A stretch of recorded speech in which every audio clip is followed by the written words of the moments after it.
And the Israeli Defense Forces have said that they have killed 4 Palestinian gunmen and captured 2 others after the operatives emerged from tunnels in eastern Rafah, an IDF-held area in southern Gaza. Soldiers monitoring surveillance cameras have spotted the 6 operatives this morning. The Israeli Air Force carried out an airstrike followed by Nahal Brigade troops on the ground. The troops located 1 operative killed in the strike and 3 others in a building, opening fire and killing them, while 2 additional operatives were captured. Over the past week, the IDF says it has killed more than 20 operatives and captured 8 others trying to flee the tunnels.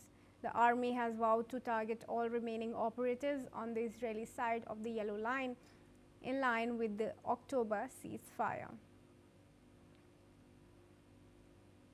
We now have Shaul Sadka, who is a political commentator, joining us live here at NewsX World from Tel Aviv.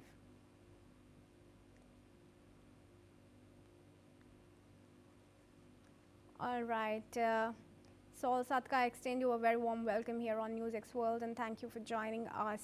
Now, how do you see the 4 Hamas operatives that are killed by Israel and IDF? Is it likely that Hamas is further going to move towards disarmament?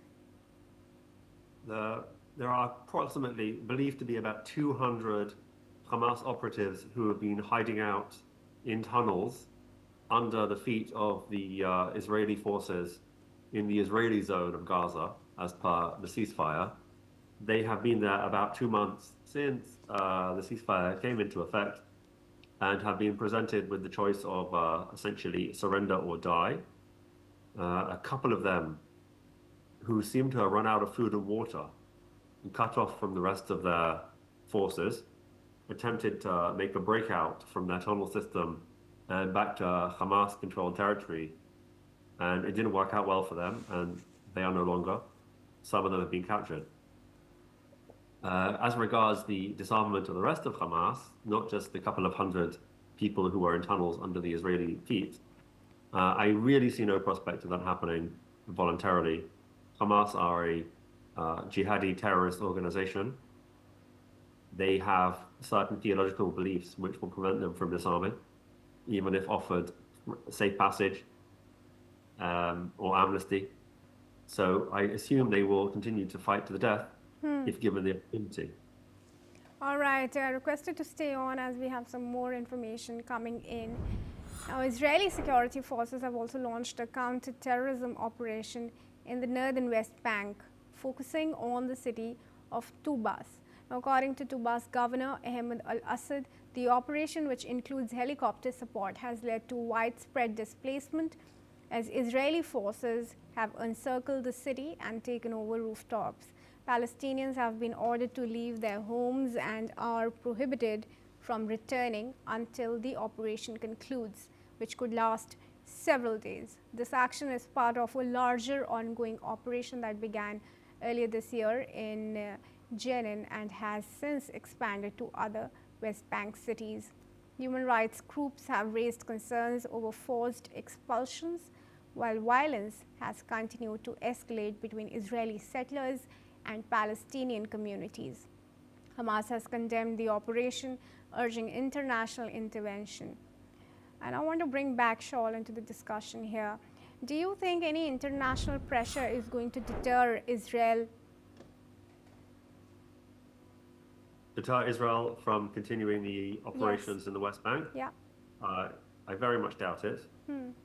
Israel has taken a new line over the past few years that there won't be any further terror armies allowed to exist unmolested on their borders, or in the case of the West Bank, within their borders to some degree, depending on how you look at things.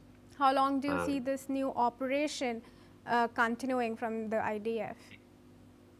It's hard to say. There's always a low-level activity going on, and sometimes the tempo picks up, but there's constant attrition by the IDF of rising terror forces as they pop up. It's definitely a game of whack-a-mole, but that is the situation that you have in the Middle East. You're always going to have a game of whack-a-mole against jihadists to some extent.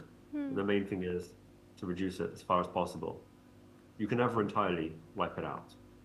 What kind of devastation are we seeing if IDF vows to target the remaining Rafah tunnels, which it has in fact? Right, exactly. So in Rafah, as you say, there's almost no building standing in Rafah because most of them were booby-trapped by Hamas and had to be destroyed. But the tunnels still exist in part under there. Approximately half the tunnels have so far been destroyed, but yet there continue to be terrorists hiding out under the ground there, a few hundred perhaps. It seems that they're running out of food and water. There were some rains which definitely flooded some of the tunnels that are reducing their ability to move.